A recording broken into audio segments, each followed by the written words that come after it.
breaking news today. Please subscribe and then check notification box to get all breaking news alerts. See.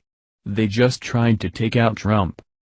Democratic Congressman Al Green from the great state of Texas took it upon himself to bring forth articles of impeachment against President Donald Trump Friday morning. Although 6 Democrat congressmen had already previously listed many charges against the president in December articles, including obstruction of justice, a violation of the Constitution's Foreign Emoluments Clause, a violation of the Constitution's Domestic Emoluments Clause, undermining the federal judiciary process and undermining the press.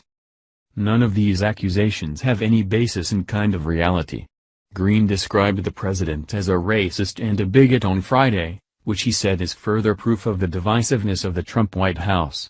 House lawmakers voted to postpone the impeachment effort for up to 2 legislative days, as the debate to avert a government shutdown rages in the Senate. They can postpone all they want. The truth is that they have nothing going on and they know it. Is Congressman Green wrong? President Trump is not a racist or a bigot. He was not ever called that during his long career. He's in his early 70s and the first time he was called racist was when he began defeating Republican candidates for the presidency. Democrats utilize the racist tactic as a means of battling right-wing believers. If being racist was illegal, then Obama may have been in prison years ago for purveying, indirectly, hatred towards white people, particularly police officers. President Trump is putting Americans first, and that doesn't necessarily require someone to be racist. It just means they love their country, and all of the wonderful, beautiful, legal people who contribute, pay taxes and work hard.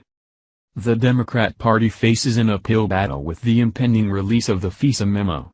It's understandable that they desperately grasp at straws to deflect from the fact that it was their party, Barack Hussein Obama, and his Secretary of State Hillary Clinton who may be tried for treason against our great nation. Time reports. Critics would need to settle on one argument. The Constitution states that a president can be impeached if convicted of treason, bribery or other high crimes and misdemeanors.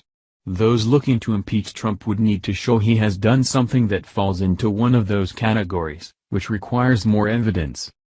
While treason and bribery are defined by the Constitution and by federal law, high crimes and misdemeanors is a less specific charge.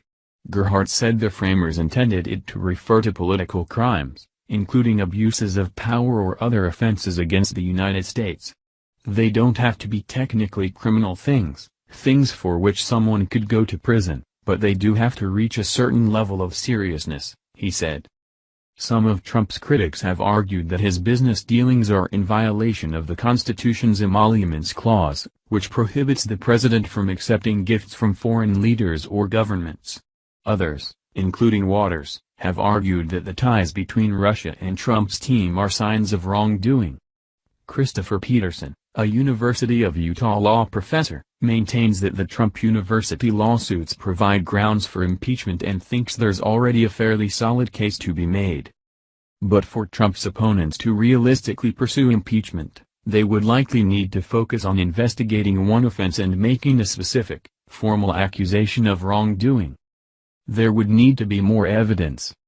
Right now, arguments for impeachment are resting on potentially flimsy claims. While there are mounting questions about potential coordination between Trump's campaign and Russian interests, no concrete conclusions have been reached.